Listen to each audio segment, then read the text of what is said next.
మోకాళ్లలో గుజ్జును పెంచి నొప్పిని తగ్గించి సర్జరీని దూరం చేసే ఫ్రీడమ్ వాక్. తెలంగాణలో కారు, సారు 16 ఇది 2019 మాట. కానీ ఇప్పుడు కారు, సారు 0 ఇది మొన్న ప్రజలిచ్చిన తీర్పు లెక్క. ఇంతకీ సడెన్‌గా ఉన్నట్టుండి బీఆర్ఎస్ అలియాస్ టీఆర్ఎస్ ఎందుకింత దెబ్బతిన్నది? ఏకంగా కేసీఆర్ ప్రజల్లోకెళ్ళి ప్రచారం చేశారు. బస్సు యాత్ర చేశారు. మీడియా ముందుకొచ్చి ప్రత్యేకంగా ఇంటర్వ్యూలిచ్చారు. తమ అభిప్రాయాన్ని చెప్పే ప్రయత్నం చేశారు. అయినప్పటికీ జనం ఎందుకు కన్విన్స్ కాలేదు? ఒక్క చోట కూడా ఎందుకు గెలవలేకపోయింది బీఆర్ఎస్ పార్టీ? మనతో ఉన్నారు ఒకప్పటి తెలంగాణ ఉద్యమ నాయకుడు, అట్లాగే ప్రస్తుత బీజేపీ అధికార ప్రతినిధి విఠల్ గారు. నమస్కారం సార్. నమస్తే. విఠల్ గారు, చాలా స్పష్టంగా ఇయాల తెలంగాణ రిజల్ట్స్ చూస్తే కారు జీరోగా మారింది. దీనికి మొదటి కారణం ఏంటంటారు? మీరు కారు సారు పదార ఒకప్పుడు నినాదం తీసుకొని కారు సారు 2024లో జీరో అయింది. వాళ్ళ నినాదమే అది, మాది అది కాదు. వాళ్ళదే. జీరో అయిండు. నేను ఇంకొకటి యాడ్ చేస్తున్నానా, ఈ కారుకి 15 ఏళ్ల సర్వీసే ఉంటది. ఎక్స్‌పైరీ. ఆ! కారు 15 ఇయర్స్ తర్వాత ఈ లైసెన్స్ రెన్యువల్ కాదు. రెన్యువల్ కాదు. రిజిస్ట్రేషన్ కూడా రెన్యువల్ కాదు. అవును. ఎగ్జాక్ట్‌లీ టీఆర్ఎస్ దాని లైఫ్ టైమ్ కార్‌కి అంతే. Life time. కరెక్ట్‌గా టీఆర్ఎస్‌కి ఈ ఈ కారు యొక్క ఎక్స్‌పైరీ డేట్ సరిపోతది. ఎందుకంటే వాళ్ళకి అది ఇప్పుడు ఏ ఏ ఏ పరిస్థితిలో ఉందో మీరు జీరో అన్నారు. 4 టైర్‌లు పంక్చర్‌లయినాయి. హ్మ్. ఇంజిన్ పనిచేస్తలేదు. హ్మ్. తుప్పు పట్టింది. దాన్ని ఎవడు ఏ టైర్ ఎవడు గుంజుకుపోతాడో తెలవదు. హ్మ్. ఏ ఇంజిన్ ఎవడు బయట తుప్పు తుక్కులకు అమ్ముకుంటాడో తెలవదు. మీ బీజేపీ గట్టిగా ప్రయత్నిస్తుందంట బీఆర్ఎస్ ఎమ్మెల్యేలందరిని లాక్కోవడానికి. మాకిప్పుడు ఏం అవసరం అన్న? మేము ప్రజలు ఎన్నుకుంటారు మాకు. బహుశా రేవంత్ రెడ్డి గారు చేస్తే ఆయన చేసుకుంటాడు. హ్మ్. వాలంటీర్‌గా వస్తే మేము వద్దనం. హ్మ్. స్వతహాగా బీజేపీ టీఆర్ఎస్‌లో ఉన్నటువంటి 39 ఇప్పుడు 35 మంది ఉన్నట్టున్నారు. హ్మ్. వాళ్ళందరూ వచ్చి 39. మేమందరం వచ్చి మేము బీజేపీలో జాయిన్ అయితారు. మోడీ గారి నాయకత్వం మాది జాతీయ భావము. దేశం కోసం మేము పనిచేస్తాం అంటే వెల్కమ్ చేస్తాం. హ్మ్. మాకిప్పటికిప్పుడు ఆ 39 మంది తీసుకొని అధికారంలోకి వచ్చేది లేదు. హ్మ్.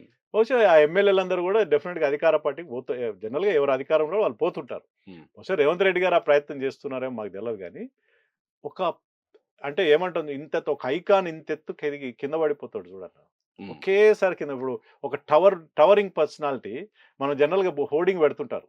కేసీఆర్ హోర్డింగ్ పెద్దగా పెట్టి గాలి దుమారం వస్తది చూడండి. టపక్కున పడిపోయినట్టుగా. టపక్కున కింద పడిపోతది చూడండి. సరిగ్గా కేసీఆర్ గారి పరిస్థితి అట్లాంటి ఎందుకు వాతావరణం. ఒక్కసారిగా ఇంత రెవల్యూషన్, ఇంత వ్యతిరేకత ఎందుకొచ్చిందనుకుంటారు? స్వయంకృత అపరాధం అంటాం. హ్మ్. మనిషికి ఇప్పుడు అధికారము, డబ్బు ఈజ్ ఈక్వల్ టు అహంకారం. హ్మ్. అధికారంతో పాటు డబ్బు వచ్చి, హోదా వస్తే అది అల్టిమేట్‌గా ఏం దారితీస్తదంటే అహంకారానికి దారితీస్తది. ఎప్పుడైతే అహంకారం వస్తుందో మనిషికి విజ్ఞత కోల్పోతాడు. ఇంగిత జ్ఞానం కోల్పోతాడు. గతాన్ని మర్చిపోతాడు.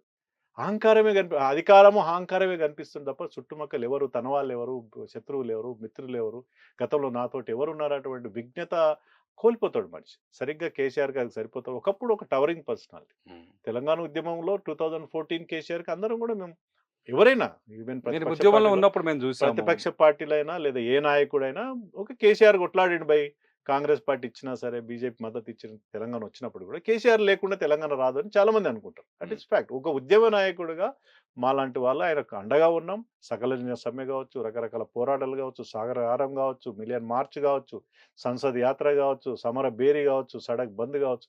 ఇట్లాంటి అద్భుతమైనటువంటి కార్యక్రమాలు మేము తీసుకున్నాం. ఆయన మాకు అండగా ఉన్నాడు. మేము ఫీల్డ్‌లో ఉన్నాం. ప్రజల్లో ఉన్నాం. దాదాపు 4,00,00,000 జనాభాలో 2,00,00,000 మందిని భాగస్వామ్యం చేసి ఒక శాంతియుత పోరాటం. అవును. దాంట్లో విద్యార్థుల పోరాటాలు చెప్పుకుంటే ఎన్నో ఉన్నాయన్న. ఆత్మ బలిదానాలు. అందరి ఒక్కసారిగా త్యాగాలు కేసీఆర్.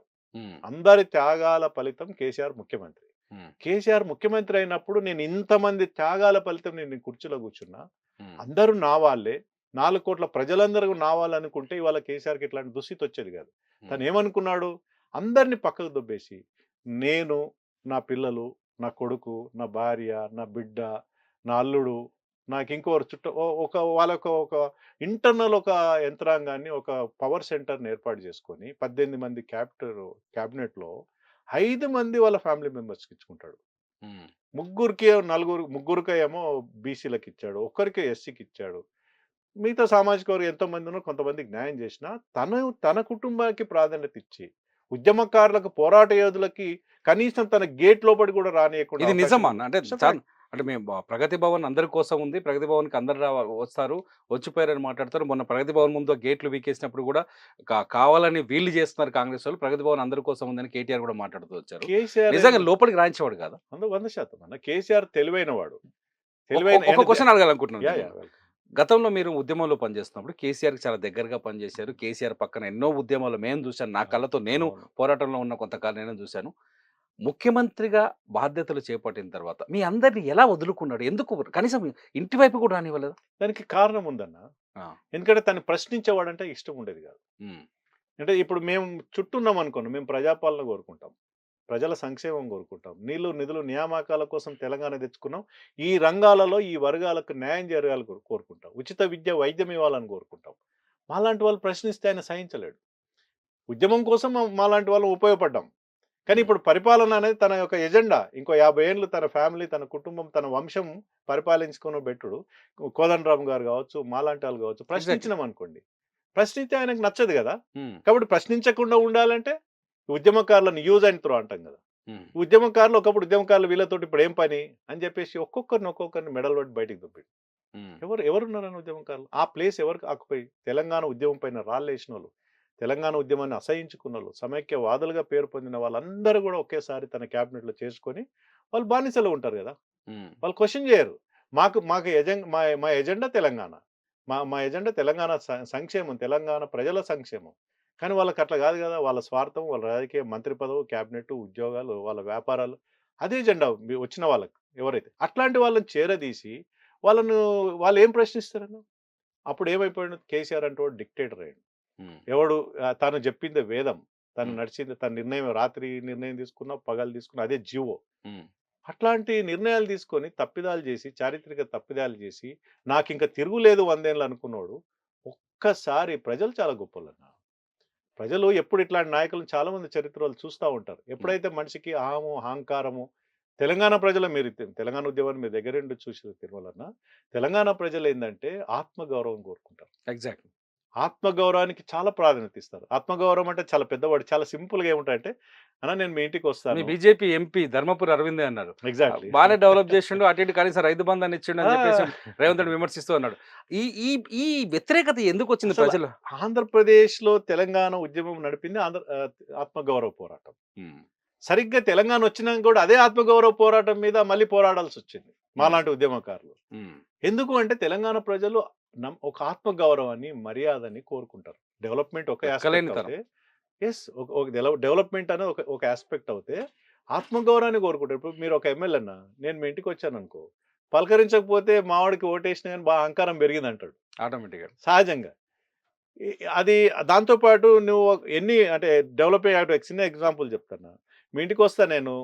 మీరు ఎమ్మెల్యేని, ఒక ఓటర్‌ని. ఆయన వచ్చిండా బిర్యానీ పెట్టు పో.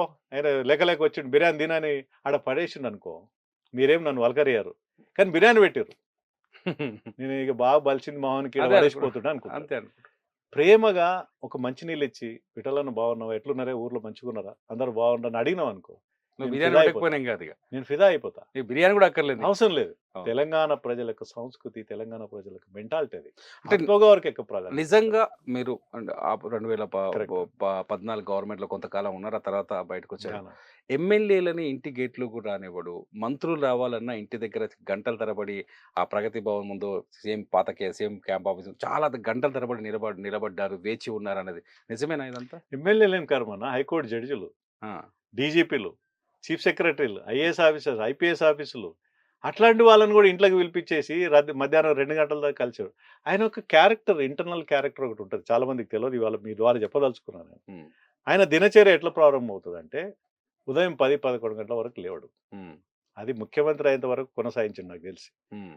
అది గతంలో ఎన్నో సంవత్సరాలుగా నడుస్తా ఉంది. మీరు ఉద్యోగంలో ఉన్నప్పుడే ఉద్యోగంలో చూసారు. ఉన్నప్పుడు కూడా మీరు చూసినాం. చూసినోళ్ళు. ఆయన దినచర్య ఉదయం లేచినప్పుడు కూడా చాయలు తాగుతూ పేపర్లు గీపర్లు చదివి 11, 12 గంటలకు స్నానం చేస్తాడు. హ్మ్.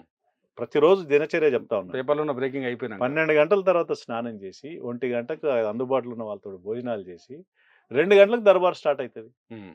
మరి నువ్వు రాష్ట్ర ముఖ్యమంత్రిగా 2 గంటలకు నీ దర్బార్ ప్రారంభమైతే ఏం కావాలా? సాయంత్రం 5 గంటల తర్వాత ఎవరో ఇంటికి పోతారు కదా! ఆ! అప్పుడు ఉదయం వచ్చిన వాడు ఏం కావాలా? ఎమ్మెల్యేలకు అవకాశం ఉండదు, మంత్రులకు అవకాశం ఉండదు, ఐఏఎస్ ఐపీఎస్ ఆఫీసర్ అవకాశం ఉండదు, జడ్జిలకు ఎవరైనా మేధావులు కానీ ఉద్యమకారులు కానీ ఇంకెవరైనా గొప్ప వాళ్ళు వస్తే నువ్వు కలవు. 2 గంటలకు రాగానే వేలాది మంది జమ అవుతారు. ఆ వేలాది మంది చూసి చూడనట్టు కారెక్కి వెళ్ళిపోతావు. సాయంత్రం 5 గంటలకి మళ్ళీ సాయంత్రం దర్బార్ ఉంటుంది. ఆ దర్బార్ స్టార్ట్ అవుతుంది. ఆ దర్బార్లో 3-4 ఉంటారు. ఇంకెప్పుడు పాలన కొనసాగించబడ్డది? సరిగ్గా 10 ఏళ్ళు ఆయన ఇట్లనే పరిపాలించాడు. కాబట్టి అంత తీవ్రమైనటువంటి వ్యతిరేకత. ఇంత గొప్ప అవకాశం ఇచ్చారు నీకు. మొదటిసారి 62, 64 మంది, రెండోసారి 82, కాంగ్రెస్ పార్టీ గెలిచి ఇంకో 20 మందికి 100 మంది ఎమ్మెల్యేలు పెట్టుకొని నీ పాలన ఇట్లా కొనసాగించబడితే ప్రజలు తిరస్కారానికి గురి కాకపోతే ఏం చేస్తారు? అసహించుకున్నారు. పాలిటిక్స్‌లో ఒకటి ఉంటాయన్న, అసంతృప్తి, కోపము, ద్వేషం, అసహ్యం. ఒక నాయకుడికి పారామీటర్స్ తీసుకుంటే అసంతృప్తి ఉంటే మనోడే కదా సర్దుకొని పోతారు. కోపం ఉంటే కూడా కోపాన్ని తగ్గిస్తే మనం సర్దిద్దుకోవచ్చు. అది ద్వేషం, అసహ్యం స్థాయికి పోయింది అనుకోండి, ఎవ్వడేం చేయలేడు. సరిగ్గా కేసీఆర్ గారికి 10 ఏళ్లలో చివరి అంకంలో అసహ్యించుకునేటువంటి స్థాయిని తను తెచ్చుకున్నాడు కాబట్టి అంత అంత ఘోరంగా అంత దారుణంగా ఓడిపోయినటువంటి పరిస్థితులు మనం చూసినాం. ఇంకా కోలుకోలేడు. జీరోను మళ్ళీ పూరించడం కష్టం అన్న. 1 ఉంటే దాని పక్కన 0 వస్తుంది, కానీ 0 తర్వాత చాలా కష్టం. కేసీఆర్ ఇప్పుడు మొన్న ఓడిపోయిన తర్వాత 2023 ఓటమి తర్వాత ప్రజల్లోకి వచ్చాడు, బస్సు యాత్ర చేశాడు, జనం బాగా కనిపించారు. ఎందుకు ఆయనకు ఓట్లుగా అవి మారలేకపోయినాయి? జనం ఎవరినైనా వస్తే డబ్బులు ఇస్తే ఎవరైనా వస్తారు.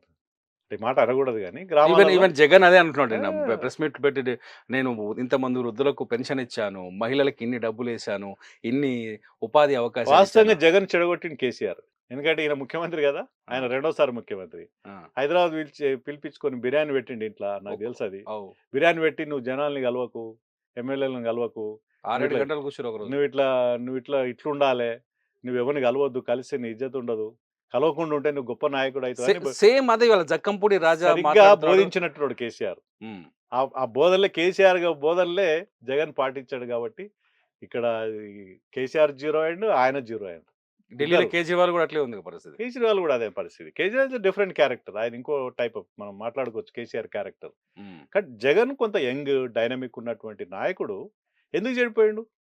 అసలు రాజధాని కట్టకుండా ఉంటాడని ఒక రాష్ట్రానికి చంద్రబాబు నాయుడు ఒక ప్రయత్నం చేసిండు. పాయింట్ అది. చంద్రబాబు నాయుడు ఒక ప్రయత్నం చేసిండు. అమరావతి అనేది ఒక సర్వేలో, రిపోర్ట్లో ఆయన రెండోసారి ముఖ్యమంత్రి కాలేకపోయాడు. జగన్ అనేవాడు ఈ రోజుల్లో టెక్నాలజీ పెరిగింది, ఒక రాజధాని, ఒక బిల్డింగ్. రాజధాని అంటే ఏందన్నా, ఒక అసెంబ్లీ, ఒక secretariat, minister quarter, MLA quarters, officers quarters, ready అయిపోయినాయి. ఇది ఎంతసేపు 2 yearsలో కట్టొచ్చు. జగన్ అనేవాడు తన కుటిల రాజకీయంతో కుచించుకుపోయి రాజధాని అంటూ అసలు గుండెకాయ లాంటిదే. ఏ ప్రాంతానికైనా ఒక state capital is heart of the capital. ఇప్పుడు హైదరాబాద్ కూడా తెలంగాణ ఊహిస్తామా, ఢిల్లీ లేకుండా ఇండియా ఊహిస్తామా? అట్లా ఒక రాష్ట్రానికి రాజధాని లేకుండా చేసినవాడు జగన్. ఆయన సలహా ఎవరిది? కేసీఆర్ గారి సలహా. జగన్ ఓటమి వెనక కేసీఆర్ పాత్ర 100% ఉంటాడు. నాకున్నటువంటి ప్రగాఢమైన నమ్మకం 100% ఇవాళ జగన్ ఓటమి కారకుడు కేసీఆర్ని ఫాలో కావడమే. ఆయన స్వతంత్రంగా నిర్ణయాలు తీసుకుంటే ప్రజల్లో చేసి ఉంటాడు. ఆయన సంక్షేమ కార్యక్రమాలు ఇవాళ ప్రజలు మీలాంటి టీవీ ఛానల్స్, సోషల్ మీడియా ద్వారా సంక్షేమ కార్యక్రమాలు ఎవడిస్తున్నాడు, ఎక్కడికి వెళ్ళి అందరికి అర్థమవుతుందన్న. నేను 10,000 ఇస్తున్నాడే ఇంట్లోకి వెళ్ళి ఇస్తున్నావు అంట. నీ ఇవే నీ పర్సనల్ ప్రాపర్టీ. ఇప్పుడు తెలంగాణలో ఉంది చాలా. అసలు కేసీఆర్ రైతు బంధు ఇచ్చిండు, అవి ఇచ్చిండు అంటే ఊళ్ళో ఏం చెప్పు, చదువుకోని నిరుపేదలు కూడా ఏమనుకోడు, ఎక్కడికి వెళ్ళి ఇచ్చిండు, ఇంటికి వెళ్ళి ఇచ్చిండా? పొద్దున్న లేచి బెల్ట్ షాప్లో తాగుతున్నాం, మా పైసలు గుంజుకుంటున్నాడు, మాకే పెడుతున్నాడు, మా అక్క అంటారు వాళ్ళు. అక్కడ జగన్ కూడా అట్లనే అర్థం చేసుకున్నారు. సంక్షేమ పథకాలు ఎప్పుడు పనిచేయవన్నా. కానీ నేను ఇంతకుముందు చెప్పినాడు, మనిషి యొక్క నడవడిక, ప్రేమ, ఆప్యాయత, ప్రజల్లో ఉండే వ్యక్తి, నాయకులు ప్రజలతో ఉన్నాడు వాడే నాయకుడు అవుతాడు. నువ్వు అందరికి దూరమై, నువ్వు కోటను కట్టుకొని, ప్రగతి భవన్ కట్టుకొని, దాని చుట్టూ కంచెనేసుకొని, మొత్తం ఏమని రాకుండా గేట్లు పెట్టుకొని, నువ్వే ఒక జైలు అయితే, నువ్వు ఒక జైలు నిర్మించుకున్నాక ఏమైతే ప్రజలు నీ దగ్గర రారు. సహజంగా ప్రజలకు నువ్వు దూరమైనవు, నువ్వు ప్రజలకు దూరం అవుతావు. సహజంగా జగన్ పరిస్థితి అట్లనే ఉంది. ఇద్దరు అన్నదమ్ములే రాజకీయ నాయకుల్లో. ఆయన 0, ఈయన 0 అయ్యాడు. ఇక కేసీఆర్ వదిలేస్తే లాస్ట్ తెలంగాణ ప్రస్తుత ముఖ్యమంత్రి రేవంత్ రెడ్డి పనితీరు ఎలా ఉందంటారు? రేవంత్ రెడ్డి గారు కింది స్థాయికి వెళ్ళారు. బండి సంజయ్ గారిని రేవంత్ రెడ్డి మనం కోణంలో చూడొచ్చు.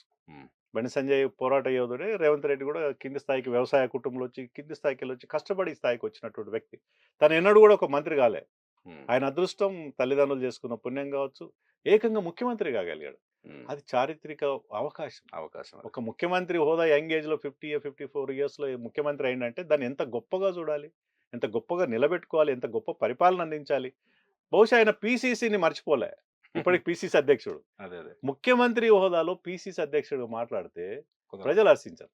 ఉమ్. ముఖ్యమంత్రిని రౌండ్ ద క్లాక్ 24/7 స్కానింగ్ చేస్తారు. ఒక అవును. నాయకుడిని అనేవాడిని. 24/7 ఆయన స్కానింగ్ చేస్తుంటే ముఖ్యమంత్రి స్థాయిని మర్చిపోయి భాషను వాడండి. ఇప్పుడు నువ్వు కేసీఆర్ మీద భాష మీద పోరాటం వచ్చినోడో కదా! అవును. అదే భాషని నువ్వు వాడితే అవును. బాంబులేస్తా, మానవ బాంబులైతా, పేగులు పెంచుకుంటా అంటే ప్రజలు దాన్ని హర్షించరు. నిత్యం నువ్వు ప్రజల కోసం ఉండు, ప్రజలకు అండగా ఉండు, ప్రజల కోసం పోరాడు, ప్రజల కోసం పని చేయి, అప్పుడు హర్షిస్తారు. సరే రాష్ట్ర పరిస్థితి అందరికి తెలుసు. ఆర్థికంగా దివాలా తీసిన రాష్ట్రం, 7,00,000 కోట్ల అప్పు రాష్ట్రం, అప్పులతో కూడినట్టు అప్పుల కూబీలో కూడినటువంటి రాష్ట్రం. అవన్నీ సరిదిద్దడానికి నిత్యం ప్రజల్లో ఉండి ఎక్కువ మాట్లాడొద్దు ముఖ్యమంత్రి గారు. మన్మోహన్ సింగ్ లాంటోడు కావాలి. పివి మరి నరసింహరావు మాట్లాడకుండా కూడా ఉండొద్దు మరి అయినా కేసీఆర్ లాగా. సరే కేసీఆర్ మాట్లాడక వచ్చి మాట్లాడతాడు కదా గంటల తర్వాత లైవ్. అట్లా కాకుండా మన్మోహన్ సింగ్, పివి నరసింహరావు మాట్లాడకుండా సక్సెస్ అయ్యారు. అవును. రేవంత్ రెడ్డి గారు ఎంతో కొంత ప్రజల అభివృద్ధి కోణంలో మాట్లాడుతూ రాజకీయాలు తక్కువ మాట్లాడితే ఆయన సక్సెస్ఫుల్ సీఎం అవుతాడు. తక్కువ సమయంలో ఒక నెగిటివిటీని పెంచుకున్నాడు. బహుశా సరిదిద్దుకుంటే మంచి నాయకుడు అవుతాడు. చూద్దాం తెలంగాణలో ఇది పరిస్థితి. మొత్తానికైతే కారు సారు జీరో అనేది కంటిన్యూ అవుతుంది అంటున్నారు విఠలన్న. Thank you thank you. Suman టీవీలో మీ పర్సనల్ అండ్ బిజినెస్ ప్రమోషన్స్ కోసం కింది నెంబర్కి కాంటాక్ట్ చేయండి.